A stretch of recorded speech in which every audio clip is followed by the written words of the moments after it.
DALL-E, Midjourney, ces intelligences artificielles qui génèrent des images selon une demande spécifique, les copywriters en sueur depuis l'arrivée de Jasper ou bien ChatGPT. Si on considère que ces IA volent des métiers, qui dit que dans quelques mois, années, ce ne sera pas moi, réalisateur vidéo, qui verra mon métier changer, voire disparaître.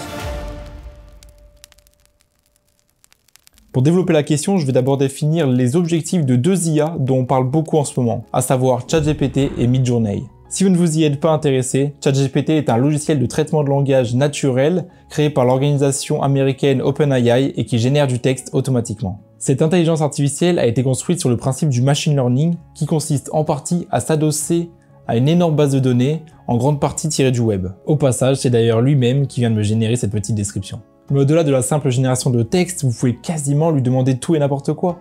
Générer par exemple une histoire fictive pour enfants, réaliser un diagnostic médical, des lignes de code, un programme de sport ou d'alimentation selon vos objectifs. Pour parler audiovisuel, cette IA peut même, à partir de zéro, générer une histoire de film avec l'univers des personnages, le scénario, le script, etc.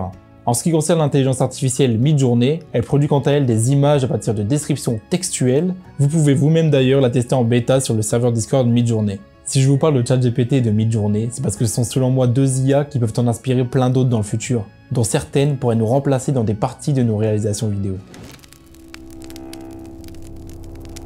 Cela vous paraît peut-être impossible, mais en réalité, des IA nous remplacent déjà, notamment en montage. On peut parler de DaVinci Resolve et de leur IA qui permet de corriger extrêmement bien des prises audio. Adobe Premiere avec son outil de sous-titrage automatique, le remixage audio qui permet d'analyser une musique et de l'allonger ou de la raccourcir selon notre bon vouloir. Premiere propose aussi de copier le style d'étalonnage d'un plan seulement en analysant une image source. Timebolt, dont nous parlait Hardisk il y a déjà 2 ans, ce logiciel qui cut automatiquement tous les blancs d'une vidéo. Bref, tout cela nous fait aujourd'hui gagner un temps énorme. Pourrait-on vraiment s'en passer?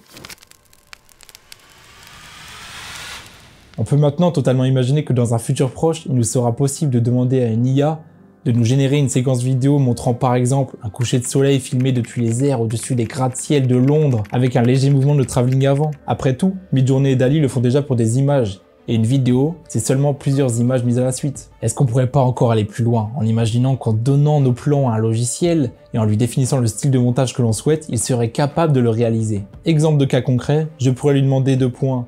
Avec ces images, réalise une vidéo dynamique d'1 minute en utilisant les techniques de speedramping.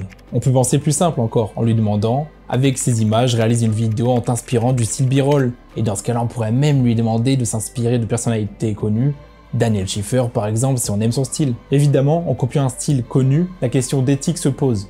Mais quand on voit aujourd'hui le système de trend sur les réseaux sociaux qui tend à ce que tout le monde se copie, c'est à se demander si l'éthique n'est pas déjà dépassée. Mon imagination sur ce que les IA pourraient nous permettre n'est pas assez grande et je vous laisse évidemment débattre d'autres possibilités en commentaire, j'en serais très curieux. Les exemples de prompts que j'ai donnés précédemment sont courts. Évidemment, pour avoir un résultat optimal, il faudrait donner à l'IA le maximum d'informations. Le plus important pour nous sera alors de connaître précisément ce que l'on souhaite, mais surtout de savoir l'expliquer. À partir de là, il nous serait évidemment possible de modifier ce qui ne nous convient pas après coup, comme ce qu'on fait avec ChatGPT lorsqu'on lui demande de rédiger un article et que l'on intervient ensuite pour apporter quelques retouches. Je sais que beaucoup ont peur que des métiers meurent à cause de ces technologies.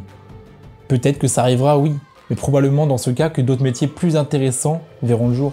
Car réaliser les premiers cuts d'une longue vidéo, écrire les sous-titres de celle-ci à la main, je ne suis pas sûr que c'est dans cela que l'humain a sa valeur ajoutée. Et je crois que beaucoup de tâches fastidieuses pourraient alors nous être évitées. Lorsque les logiciels de montage sont arrivés il y a des années, alors que les cuts étaient à proprement réalisés au ciseau sur des bobines de film, les monteurs se sont adaptés à ces technologies, ils ne se sont pas retrouvés au chômage. Rappelons-nous que la plupart des avancées technologiques restent avant tout des outils. À titre de comparaison, aux yeux de beaucoup ces dernières années, les smartphones tendaient à remplacer les photographes et leurs appareils à plusieurs milliers d'euros. Pourtant, des gens sont toujours prêts aujourd'hui à payer pour la réelle valeur d'un prestataire professionnel. Je crois que la question n'est pas de savoir ce que l'on pense de l'arrivée des IA dans notre domaine. Ça arrivera qu'on le veuille ou non. La chose qui compte, c'est notre réaction face à ces technologies.